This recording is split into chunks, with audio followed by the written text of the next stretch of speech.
ఆచార్య రాచమల్ల పున్నమాచార్యుల నాయకత్వం.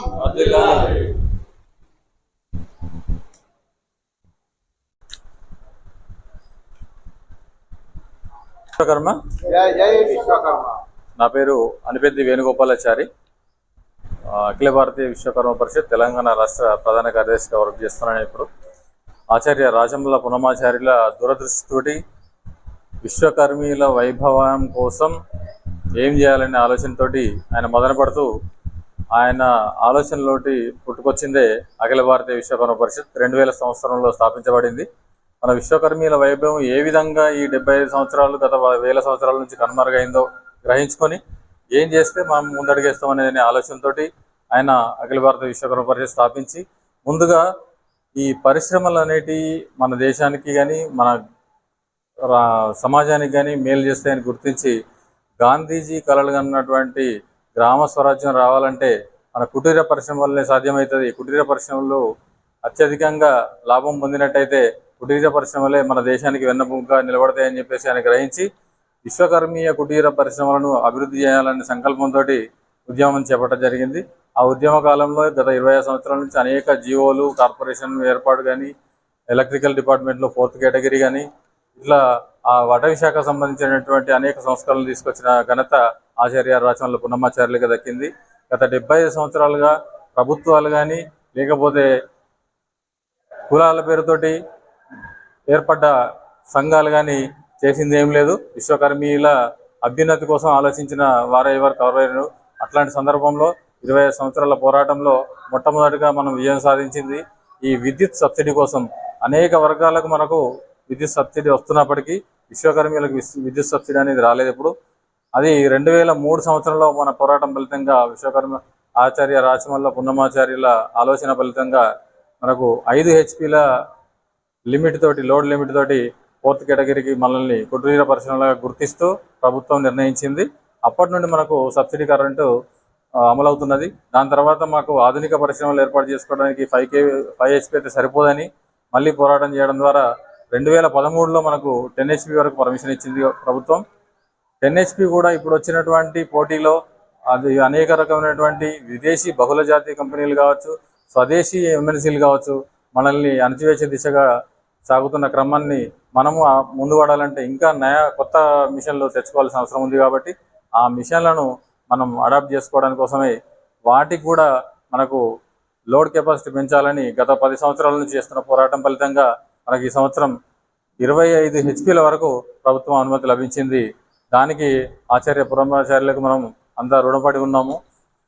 అలాగే ఇంకా మనకు ఉన్నటువంటి సమస్యల మీద ప్రస్తావన చేయడం కొరకు ప్లస్ ప్రభుత్వం వారు ఇచ్చిన విద్యుత్ రెగ్యులేటరీ కమిషనర్ వారు ఇచ్చిన మనకు 25 హెచ్పీల కరెంటును వాడుకోవడం ద్వారా మనం ఎట్లా అభివృద్ధి చెందాలి, అట్లాగే మనకి ఇంకేం సమస్యలు ఉన్నాయి, ఇంకెలాంటి అయితే మనం అభివృద్ధి చెందాం అనే విషయాల గురించి మాట్లాడుకోవడానికి ఈ నెల 28వ తారీఖు మనం వరంగల్ లోపల భద్రకాళి టెంపుల్ దగ్గర కీర్తి గార్డెన్స్ అనే ఫంక్షన్ హాల్లో మనం ఒక కృతజ్ఞతా సభను ఏర్పాటు చేసి ప్రభుత్వ పెద్దలను మరియు ఈఆర్సీ వారిని, ఎన్పిడిసిఎల్, ఎస్పీడిసిఎల్ వారి పెద్ద పంపిణీ సంస్థలటువంటి పెద్దలను పిలిచి వాళ్లకు కృతజ్ఞత తెలుపుతూ అట్లాగే మన యొక్క పరిశ్రమలను ఏ విధంగా అభివృద్ధి చేసుకోవాలి, 4th కేటగిరీని మనం ఎట్లా అమలు చేసుకోవాలి, దాంట్లో ఉన్న సాధక బాధకాలు ఏంటి, అట్లాగే ఈ యొక్క కుటుంబ సర్వే మొన్న ఎట్లయితే చేసిందో మన పరిశ్రమలు కూడా కుటీర పరిశ్రమలు, విశ్వకర్మ పరిశ్రమలు ఎన్ని ఉన్నాయి రాష్ట్ర వ్యాప్తంగా అనే దాని మీద కూడా మనం సర్వే చేసుకోవాలని నిర్ణయించడం జరిగింది.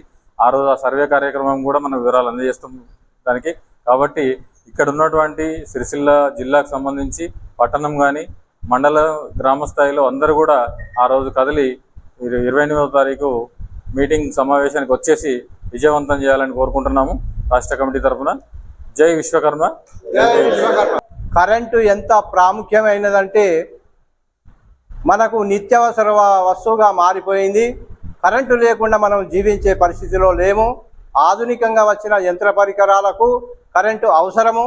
దానిని దృష్టిలో పెట్టుకొని 2004లో 5 హెచ్పీల వరకు మనకు 4వ కేటగిరీలో తీసుకురావడం జరిగింది. దాని వలన ఇప్పుడున్న పరిస్థితుల్లో మిగతా వాళ్ళు 3వ కేటగిరీలో ఉన్న వాళ్ళు 8 రూపాయలు చెల్లిస్తుంటే ఇప్పుడు 4వ కేటగిరీలో ఉన్న మనము 4 రూపాయలు మాత్రమే చెల్లించడం జరుగుతుంది. అంటే దాదాపు 100-200 యూనిట్లు కాల్చుకుంటే ఒక 1000 రూపాయలు మిగిలే ఆలోచన ఉన్నది. కాబట్టి దీన్ని అందరం సద్వినియోగం చేసుకోవాలి. ముఖ్యంగా వెల్డింగ్ వర్క్స్ పని మీద ఆధారపడి జీవిస్తున్న మన మనుబ్రహ్మచారులందరూ ఆధునికంగా వచ్చిన యంత్ర పరికరాలు ఏదైతే వెల్డింగు అవసరం ఉన్నది దానికి ఎలక్ట్రికల్ అనేది చాలా ప్రాముఖ్యం కావున దాన్ని సద్వినియోగం చేసుకోవాలి. ఇంతకుముందున్న అధికారులు మనకు 5 HP ఉన్నప్పుడు మీకు వర్తించదని అనడం వల్ల మళ్ళీ పోరాటం వల్ల 2013లో 10 HP పెంచుకోవడం జరిగింది.